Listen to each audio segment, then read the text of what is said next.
Well, now for something totally different, as John Cleese would have said. I'm going to be attempting some winter sowing.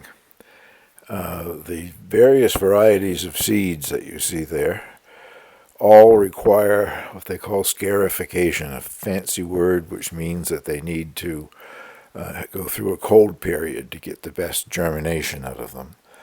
Several of the seed packets say you can put them in a moist seeding compound and keep them in the refrigerator for a number of weeks. I've done that before with varying degrees of success, but they also say on these same seed packets, or you can sow them in the autumn, outdoors, and that's sort of the natural way, so that's what I'm going to do.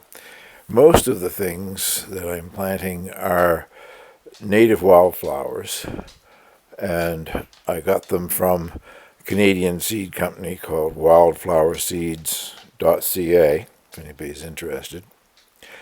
The one on the far left there, I think, I can't see it anymore, are New England aster. Beautiful flower.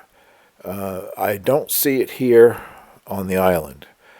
Not too far away from here, I find it. It's up in Calais and St. Stephen, and I love the thing. We have a smaller blue aster here in the fall, purple aster, whatever. But these have much larger blossoms, and you just see them in the sides of the roads and ditches up that area, so I'm hoping they will work here. And two varieties of milkweed, swamp milkweed and the common milkweed. I will be trying to grow both of them. I'll show you in a bit where I'm going to plant them. And if you look at the packet up above of all those brown seeds, a good friend of mine gave me those. Those are swamp milkweed seeds collected fresh this fall.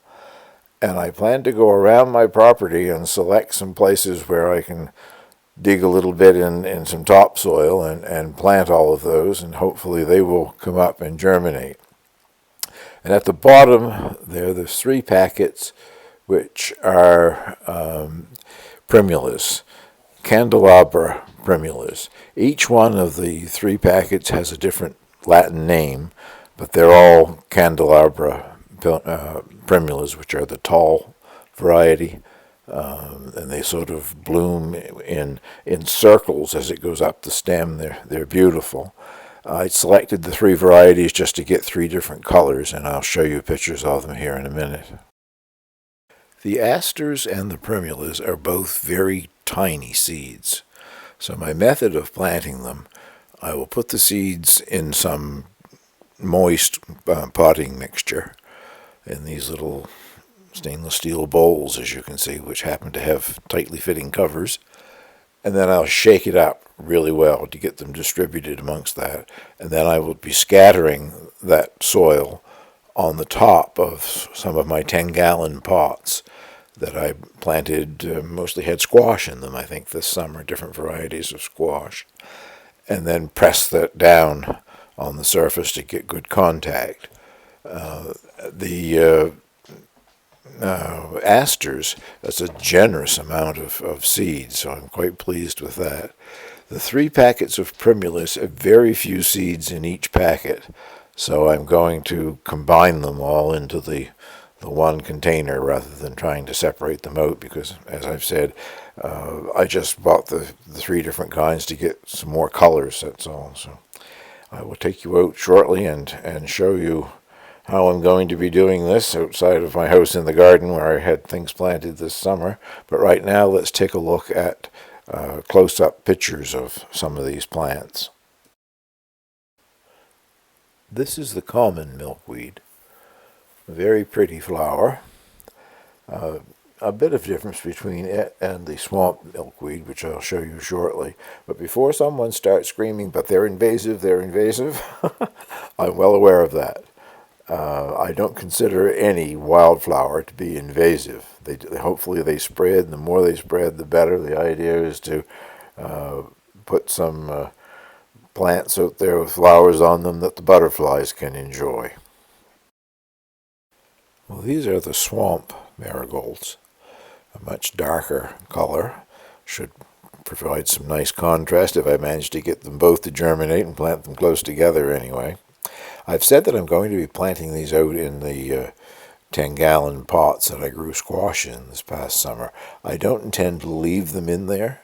Sometime in probably mid to late June, hopefully if I get some decent germination, they should be large enough that I can pot them on into individual pots and use those pots once again to grow vegetables. This is the New England aster, and I'm really excited to see if I can't get that established here on the island. I view them every year when I'm up crossing the border in Calais and St. Stephen, but I've never ever seen them grow here. Put a little shout out here for the seed company that I got these from, Northern Wildflowers.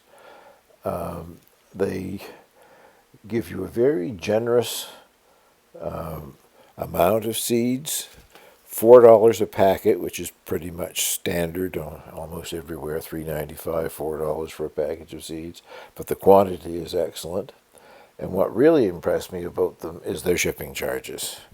I find most companies, you might buy one packet of seeds for $3.95 and pay $6 to get it mailed to you.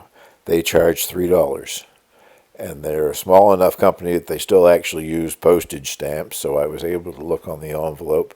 They used a $2.29 stamp, and that would be plus HST, plus, the envelope that they used and everything.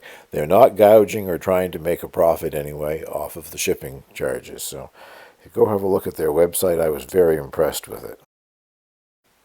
I won't bother listing the Latin names. As I've said, they're all candelabra primulas. And on these seed packets, it does not mention planting them in the autumn outside. I'm just going by the experience that I witnessed from a very dear friend who is no longer with us.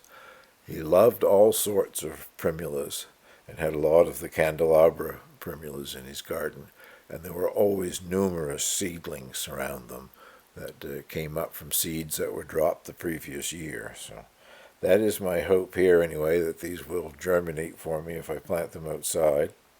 Well, let's go have a look at what I'm actually going to do outside. Well, the first seeds that I planted were the swamp marigolds. Quite large seed, so I made 3 drills in the top of the 10-gallon pot. The 2 outside drills have got the bottom seed, the swamp marigold seeds that I bought, and that center drill is some of the fresh seed that a friend gave me. Thank you very much, Susan. I also planted the rest of those swamp milkweed seeds all around my property, wherever I found some bare soil where I think they might possibly survive, so they are all in the ground. I won't bother to show you the common milkweed seed planting. Same idea, just a different pot.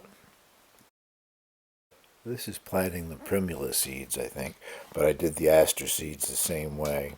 Once I had sprinkled that mixture of potting soil and seeds over the surface, I used the lid from one of those stainless steel bowls to compact the soil and give it good surface contact, so hopefully it won't get washed away or blown away. And now the second one here shows what the soil looked like after it was compacted. Nothing very special. Oh, look, another pot with soil in it. This one has been planted for several weeks now, but it's another winter sowing attempt anyway. When I made plum jam from the plums on my little plum tree, of course there were lots of pits left over, and they hadn't been heat treated or anything. I cut the plum off of the pit before I start cooking them. So I added all of those pits into just a pile in this pot to see if any of those will germinate. Also, there are, I think, 6 acorns planted here. From what here on Campobello they call an English oak, I'm assuming there are many kinds of English oaks growing, but this particular oak tree was supposedly brought to Campobello in the late 1700s. The almost the end of the 18th century, by Admiral Owen. And he was the original grantor of Campobello, the original owner of the entire island at the time. That tree, or generations of it that follow, are still growing at the house that he had here on the island, the Owen House. And the Roosevelt Park collected acorns from there and germinated a number of them, and they're now growing in the Roosevelt Park as well. My next door neighbor works at the park, and he got one of the seedlings and is growing beautifully in his front yard, and has had acorns now for several years. So I gathered some and planted them, and hopefully I'll get some germination come spring, but time will tell. Well, that concludes this little video. It's all over now except the waiting for the snow to melt in the spring. Thank you very much for watching.